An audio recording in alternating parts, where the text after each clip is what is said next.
Nasbul imam itu adalah wajib.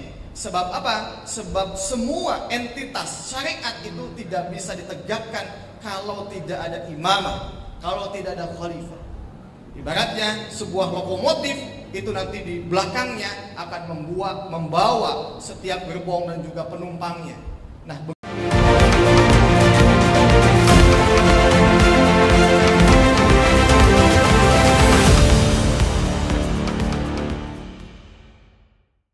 Bismillahirrahmanirrahim.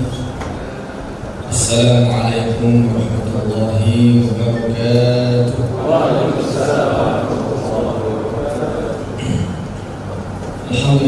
Alhamdulillahi wa kafa. Wassalatu wassalamu ala nabiyyi mustafa wa ala alihi wa ashabihi ahlus sidqi wal wafa. Asyhadu an la ilaha illallah wahdahu la syarika lah wa asyhadu anna Muhammadan abduhu wa rasuluh la nabiyya wa la rasula ba'da. Allahumma fassalli wa sallim ala Muhammad wa ala ali Muhammad kama sallaita ala Ibrahim wa ala ali Ibrahim fil alamin innaka Hamidum Majid. Amma ba'd. Ayyuhal ulama wal afadil wa ayyuhal hudurul kiram, alhamdulillah saatnya pada sesi dalam momen kalimat minal ulama, Al-Fakir insyaallah akan menyampaikan terkait dengan kewajiban nasbul imam. Namun sebelumnya, para ulama yang dimuliakan Allah, ada amal yang sangat istimewa yang sudah diwariskan oleh para ulama kepada kita saat ini adalah ilmu-ilmu yang sudah bisa kita baca dalam kitab-kitabnya, sehingga ilmu-ilmu itu membuat mujma'aleh. Jadi Islam semakin kesini itu semakin mujma'aleh dan menutup ruang perbedaan pendapat sebetulnya.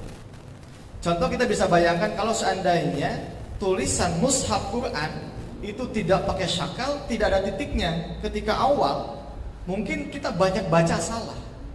Namun saat ini dengan adanya syakal yang sudah lengkap, bahkan halamannya, barisnya itu sudah bisa dipastikan. Sebelah kanan, atas, bawah, ya. Itu kan bisa didemonstrasikan. Kenapa ada mushaf madani? Sehingga apa? Itu menunjukkan bahwa hari ini sebetulnya kita sudah mujma'aleh. Termasuk juga kenapa ulama membuat kaidah nahwu, membuat kaidah sorof, ma'ani, bayan, mantik, balaghah, sebetulnya supaya mujma'aleh gitu. Tapi sayang demi sayang begitu ya. Saya kadang-kadang bingung gitu. Ketika yang dibacanya sama-sama Alfiyah Ibnu Malik, ketika yang dipelajarinya adalah kitab Matan Jurmiyah, kenapa hari ini perilakunya itu malah menggunakan ya Plato gitu? Kan itu aneh begitu.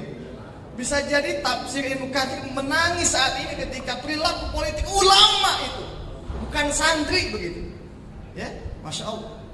Ini sesuatu yang mengagetkan para jamaah sekalian. Ya. Jadi sehingga dengan demikian kita saat ini ketika melihat ulama-ulamanya bahkan juga menyokong kebatilan, menyokong sistem kubur ini, bahkan menjadi pelaku yang paling depan, ya, ini adalah sesuatu yang sangat aneh. Ya, padahal sudah sepakat kalau ja'a Zaidun, kau iman gitu ya. Itu nggak bakal ada sampai di Arab ja'a Gus datang, ja'a ulul madin gitu ya, mabniun ala fathin. Itu sampai begitu ngaji. Saking apa? Saking tidak boleh ada celah ruang beda pendapat. Ya, supaya muttafaq alaih begitu. Nah, tetapi kenapa ketika cara pandangnya sudah disatukan, ketika cara memahami disatukan, mana mubtada, mana khobar, mana fi'il, mana fa'il, kenapa perilakunya malah menggunakan ya menggunakan Plato gitu kan, menggunakan Aristoteles, menggunakan kapitalisme, menggunakan demokrasi. Padahal tidak ada tafsiran-tafsiran itu dicontohkan oleh para ulama. Ya. Sehingga para alim sekalian, ini penting ketika kita membaca sebuah teks, sebetulnya gampang. Teks itu adalah menunjukkan kejujuran. Ya. Dan teks itu sesungguhnya adalah saksi yang akan nanti menjadi saksi di yaumul akhir. Maka ketika para ulama semua sepakat tentu ini sebetulnya hal yang sangat mudah. Kalau kita baca saja misalnya bagaimana hukum nasbul imam, ya. Contoh misalnya ulama Ahlus Sunnah wal Jamaah yang dirujuk oleh semua ulama, Imam An-Nawawi rahimahullah misalnya mengatakan ketika beliau ya menjelaskan dalam syarh Sahih Muslim, beliau mengatakan ajma'u, maranehanana geus sepakat. Hum itu kembali kepada siapa? Kembali pada ulama. Ajma'u, kabeh manehanana geus sepakat. Mengangkat khalifah. Jadi kalau ajma'u gitu ya. Ini menunjukkan bahwa tidak ada yang mukhtalaf alaih dan sudah menjadi konsensus. Nah, ini kan teks sangat mudah. Santri mungkin kelas ibtidai juga bisa baca. Tapi kenapa saat ini justru malah yang menunjukkan penyimpangan itu adalah yang mengaku sebagai ulama, gitu. Ya, yang bergabung dalam sebuah komunitas ulama namanya. Masya Allah. Mudah-mudahan kita di sini tidak termasuk yang demikian. Ya, para alim ini harus menyampaikan bagaimana apa yang sesungguhnya disampaikan. Hak sampaikan hak, batil sampaikan batil. Ya, dan kita saat ini para alim sekalian wajib saatnya menunjukkan identitas kita. Ya, kita capek kalau kita tidak menunjukkan identitas kita. Kita akan jadi objek, diombang-ambing, dibawa ke sana, dibawa ke sini. Kenapa? Sebab kitanya ngambang. Ya, maka tunjukkan bahwa kita ini adalah pejuang khilafah, pejuang Islam kafah yang tentunya kita tidak senang, bahkan juga melawan setiap bentuk-bentuk kekufuran dalam bentuk politik yang hari ini sedang dipraktikkan oleh elit-elit dan masyarakat kita, khusus juga ulamanya. Allah Akbar.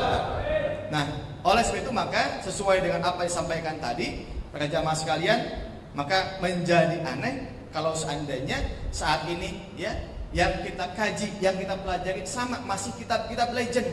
Kitab legend itu ya kan Al-Bi'il Malik itu legend, Ta'limut Ta'alim itu legend. Tapi sayang dalam praktiknya justru ini malah jauh menyimpang, bahkan tidak ada sama sekali dalil, bahkan makalah yang kecil sedikit pun tidak ada landasannya. Insyaallah. Nah, inilah mudah-mudahan tugas kita selepas melalui majelis ini bisa menyampaikan, bisa menjelaskan ternyata nasbul imam itu adalah wajib. Sebab apa? Sebab semua entitas syariat itu tidak bisa ditegakkan kalau tidak ada imamah, kalau tidak ada khalifah. Ibaratnya sebuah lokomotif itu nanti di belakangnya akan membawa setiap gerbong dan juga penumpangnya.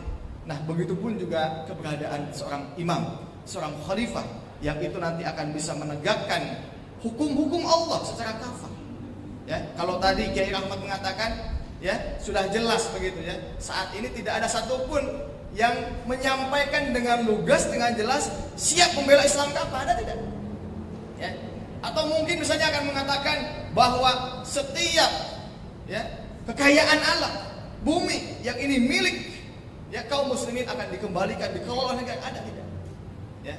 Ditantang saja kalau toh memang sesungguhnya mereka ini adalah muslim. Tapi syarat muslim saja kan tidak cukup kalau tidak menggunakan sistemnya. Nah, gitu ya. Jadi intinya adalah antara pemimpin dengan sistem itu mesti dua-duanya ya maju bersama dan tidak boleh satu saja. Para alim sekalian, itu saja mungkin yang dapat Al-Fakih sampaikan. Mudah-mudahan kita sekali lagi menjadi ulama yang istiqomah, ulama yang betul-betul membela menjadi kelompok Ahlus Sunnah. Ahlus Sunnah itu adalah kita membela sunnah wal jamaah secara berjamaah, ya. Sebab kita menjadi kuat kalau kita ada dalam sebuah barisan dakwah yang kuat. Hadanallahu wa iyyakum ajmain. Allahul muwaffiq ila aqwamit thoriq. Assalamualaikum warahmatullahi wabarakatuh.